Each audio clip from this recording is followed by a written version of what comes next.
Narito tayo ngayon upang matunghayan ang talaga ng mga nagtitrending, nag-iinit at talaga namang napaka-latest na issue ni Ate Erica. Sa pagpapatuloy nga ng ating istorya ay nung pumunta si Kalingap Val Santos Matubang sa bahay dati nila Ate Erica, ay nakausap niya nga ang tita nito, ang lolo nito at ang lola niya. At dito nga nilabas ng hinaindi ng kanyang tita na talagang simula daw nagkapera sila Ate Erica ay nagbago na daw ang kanyang ugali. Dati kasi nung wala pa silang pera ay damay-damay at sama-sama daw silang magpapamilya. Ngunit ngayon ay bigla na lang daw nilang iniwan ang kanyang pamilya at hindi na kinakamusta. Nagtampo rin naman po kami kaunti sa kanila kasi po nung time po na 50-50 na rin po yan si mama eh. Swerte na lang po at nabuhay pa. Nung bagong taon na agaw-agaw na rin po yan, eh, nagtampo rin po ako sa kanila kasi nakuha pa po nila kasing maghanda nung bagong taon, magpakasaya. Sa halip na kami nasa ospital nung time na yun. Talagang hindi naman baga po sa Kuya Val, grabe, nasabon mo ako doon na naiingit. Naiingit ka pero. Malay ko. Hindi po kuya, hindi ako naiingit. Ang ano ko lang po talaga yung kagaya po nung dati nung wala pa silang mga pera. Yung damay-damay kami. Yung tulong-tulong kami pag ang Dati okay sila, no? Na maganda yung relasyon nyo. Eh ngayon po kasi nung parang nagkapera, iba na. Opo, yun po yung isinasama ko lang din po ng loob sa kanila. Dapat di sila nagbago. Kung sakali mang Dagdag pa ng tita ni Ate Erica ay sinabi niya nga na napaka-fake news daw ng mga kumakalat na balita na sinusustentuhan pa daw ni Ate Erica ang kanyang lolo at lola, pati na rin ang kanyang pamilya na naiwan. Sapagkat ang sa katotohanan daw ay talagang hindi na nga daw sila pinapansin at hindi na nga sila kinakausap o kinakamusta man lang ni Ate Erica. Hindi rin totoo na buwan-buwan ay nakakakuha daw sila ng sustento galing kay Ate Erica.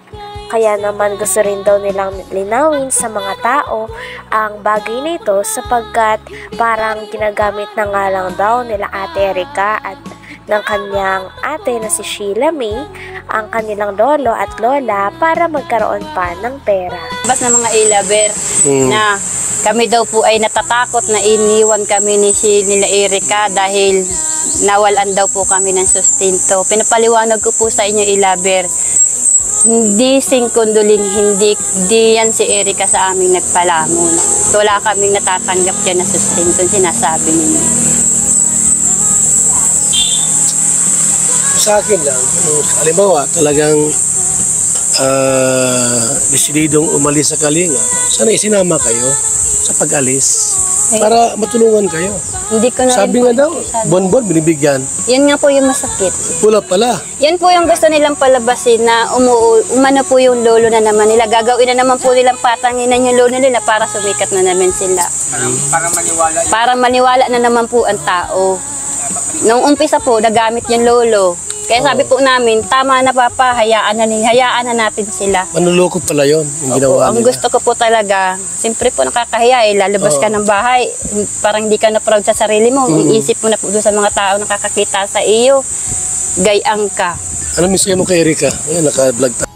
Sabi naman ng tita ni Ate Erica ay kung may masasabi din daw siya kay Ate Erica, ay mabait naman daw ito at talagang tumutulong naman sapagkat talagang kilala naman nila ito simula pagkabata. Ngunit ang problema nga lang ay nadala daw talaga si Ate Erica sa ugali ng kanyang ate na si Sheila May.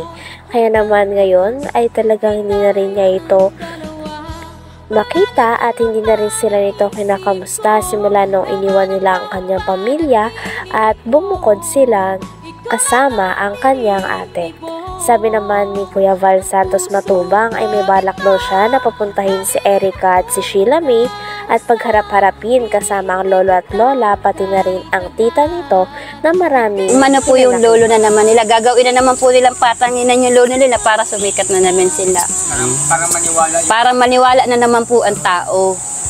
Nung umpisa po, nagamit yung lolo. Kaya sabi po namin, tama na papa, hayaan na natin sila. Manluloko pala yon yung ginawa Ang nila. gusto ko po talaga, siyempre po nakakahiya lalabas ka ng bahay, parang hindi ka na proud sa sarili mo. Iisip mo na po doon sa mga tao nakakakita sa iyo, gayang ka. Ano mensahe mo kay Erika? Ayan, naka-vlog tayo. Ano mensahe mo kay Erika? Kay Erika naman po, wala naman po akong sama ng loob dyan sa bata na yan. Kasi kung sa mabait naman po, mabait yung bata na yan. Matulungin din naman po yan. Kaso lang, nadala lang po nito ni ate niya. Kasi kaling magkasunduin ko kayo. Payag ka na magkasundo kayo doon sa kabila. Hindi na muna po, sir. Hindi muna? Hindi na muna, sir. Kasi ang gagawin ko, puntahan ko si Erika sa kasi sila papuntahin ko dito para magkasundo Ayaw kayo. na rin po nung apo. Tinanong naman ni Kuya Val Santos Matubang ang lolo ni Ate Erika kung gusto niya pa bang makipag-ayos kay Ate Erika at kay Sheila May. Ngunit sabi nga ng lolo at lola nila Ate Erika ay ayaw na daw nila makipag-ayos sapagkat hindi na daw nila kaya ang mga nasabi nito sa kanila. Sinabihan kasi ni Sheila May o ng ate ni Ate Erika ang kanyang lolo na mukha daw silang pera. Kaya naman sobrang sakit daw nitong masabihan para sa lolo ni Ate Erika sapagkat sila mismo ang nagpalaki, nagsustento at nagpaaral kay Ate Erika at kay Sheila May. Kung sakali tayo na puntahan ko sila Erika, Sheila May para magkasundo kayo, payag ka? Ay, hindi na po. Umitawan ko na po sila. Yung ginawa sa akin ng ganyan ay arang nila, pastangan nila ko ay. Ganun ba? Mali masugat mo tayo Hintay lang ang panahon. Pag nagbago sila, pero wala na sa akin. Bakit ay parang masamang lubos sa papo mo? Ikaw nang magsabihan ng mukhang kwarta, ganyan. Aba, anong kwarta ang bigyan sa akin? At sasabihin nila, Siya may sabi mukhang kwarta ka. si Silam, Mukhang kwarta ka daw? itong tanda kong ito, sabihin ako lang ganyan. Walang kaugali. Grabe naman. Hindi dapat bilang isang apo, huwag magsalita ng ganon. Sa lulo na sabihang mukhang pera. Saan sila nang galing? Sa amin, nagpalaki. Kami nagparal, kami nagpalaki kanila. Sabi nga ng lolo ni Ate Erika ay hindi na daw talaga nila hinahangad na magkaayos sila ng kanyang mga apo. Maski nga daw ng mama nito sapagkat imbis daw na ituwid ng mama nila Ate Erika ang mga pagkakamali na ginagawa nila sa lolo at lola nila na nagpalaki sa kanila ay hindi daw ganito ang nangyari sapagkat kumampi pa daw ang mama ni Ate Erika at ni Sheila May sa kanilang dalawa kahit na marami silang nagawang masama sa kanyang lolo at lola at mga nasabi na talaga namang dumurog sa puso ng kanilang lolo. Sabi nga ng lolo ni Ate Erika ay parang wala na daw talagang pag-asa dahil ayaw niya na rin makita ang dalawa dahil feeling niya daw ay talagang nalapastangan siya sa mga sinabi sa kanya ng mga apo na kanyang pinalaki. Ayaw ko na. Mas hindi kayo magkasurundo. Hindi ko na hinagad na magkaalis pa kami. Maski yung ina niya. Yung ina wala din namang sana. Anak mo yung ina. Po. Pero bakit ayaw mong anak mo? Ay, hindi nga po marunong magpangaral sa anak. Dapat isang magulang, pangaralan yung anak niya para matuwid. Matuwid yung anak niya. Ay wala. Kampi pa. Kampi pa dun sa anak ko. Pinagsisiraan pa nga yung nanay niya. Yan daw ay talagang naghahambog lang. Magkasakit. Bakit ganun sila? Ay awan ko dun. Hindi ko alam. Ha? Ilabe. Lovers, gumagawa ng kasinungalingan yung iba. Ginagawang Yung Ima Torres po ang laging araw-araw ni Sheila May kausap. Ima Ima Torres. Torres. Ima Torres. Lagi yung kausap nila. Yung namumuno po sa Ilabe. Parehas po sila ng Sheila. Tamang panggawa ng kwento. Puro paninira. Pagkalikali.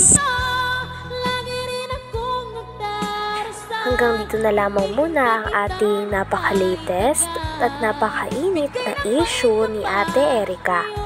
Maraming salamat sa inyong panonood. Hanggang sa muli. Bye!